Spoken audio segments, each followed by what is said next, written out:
Welcome to the Great African Leadership Series, where we feature great inspirational speeches and quotes from African leaders. I think there is a fundamental misstatement of the issue in the question. We can no longer continue to make policy for ourselves, in our country, in our region, in our continent, on the basis of whatever support the Western world or France or the European Union can give us. It will not work. It has not worked, and it will not work. Our responsibility is to charter a path which is about how we can develop our nations ourselves. It is not right for a country like Ghana, 60 years after independence, to still have its health and education budgets being financed on the basis of the generosity and charity of European taxpayers. By now, we should be able to finance our basic needs ourselves. And if we are going to look at the next 60 years as a period of transition, a period whereby we can stand on our own feet, our perspective has not to be what the French taxpayer decides to do with whatever surpluses that they have in France. They're welcome. They are appreciated. Whatever interventions that the French taxpayer through their governments make to us are appreciated. We're not going to lick a gift horse in the mouth. But this continent, with all that has happened, is still today the repository of at least 30% of the most important minerals of the world. It is a continent of vast, arable, and fertile lands. It has the youngest population of any of the continents in the world. So it has the energy and the dynamism. We have seen it. These young men who are showing so much resilience and ingenuity in crossing the Sahara, finding ways to go across with rickety boats across the Mediterranean to really, those energies, we want to have those energies working inside our countries. And we're going to have those energies working in our countries if we begin to build systems that tell the young people of our country that their hopes, their opportunity are right here with us. Migration and the movement of people is being presented in a manner which suggests that somehow it's a new phenomenon. There's nothing new about it. It's as old as man, the movement of people. And it has always been linked to the same thing: the failure of where you are to provide you with an opportunity, so you move somewhere else. Those of you who are familiar with 19th century European history would know that the biggest wave of immigration in 19th century Europe, the latter part of it, came from Ireland and from Italy.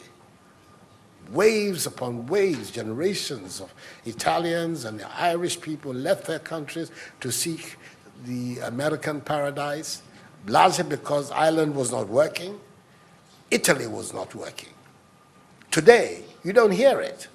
Italian young people are in Italy. Irish young people are in Ireland. We want young Africans to stay in Africa. And how are they?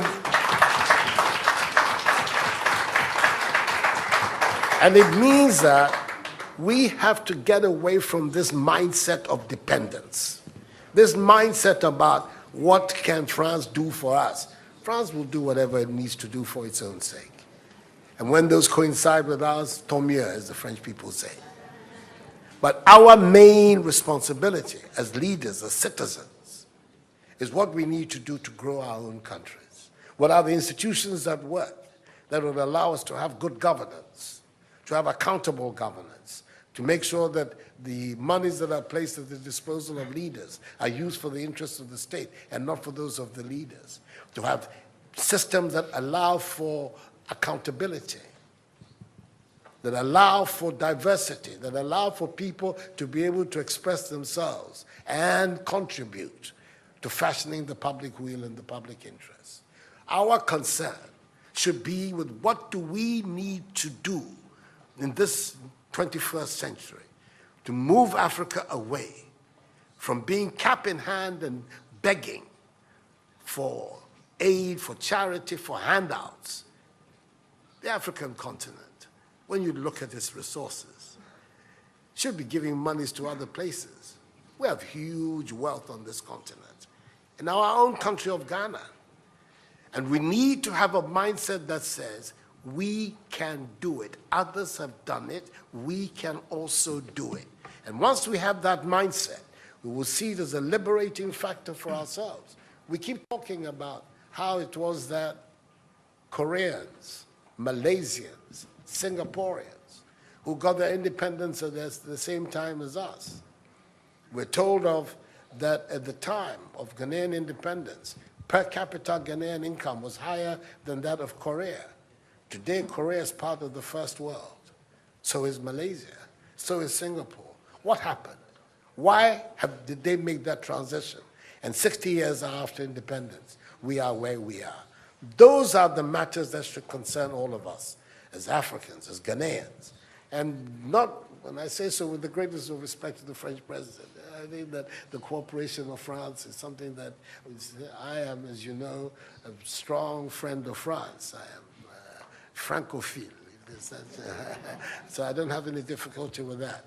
But I'm talking about our own propulsion, what we need to do to get our countries to work so that we can create the conditions that would allow our young people to forego this hazardous effort to get to Europe. They're not going there because they want to.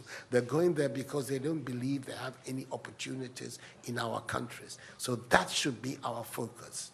And I believe that with that if we change that mindset of dependence, that mindset which is contingent on aid and charity, we would see that in the decades ahead of us, the full flowering of the African peoples will take place. And that new African personality that was talked about at the time of our independence will become real and imminent in our times. That's what I'm saying. I hope that I'm not upsetting the questioner or even some of my friends who are here.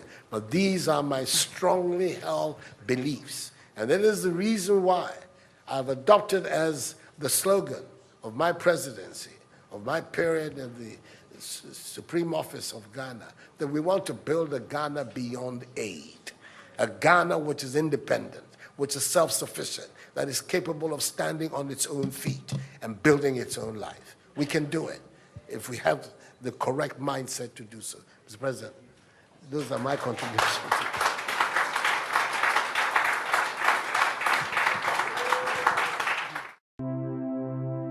Share this video with friends and family to support the channel.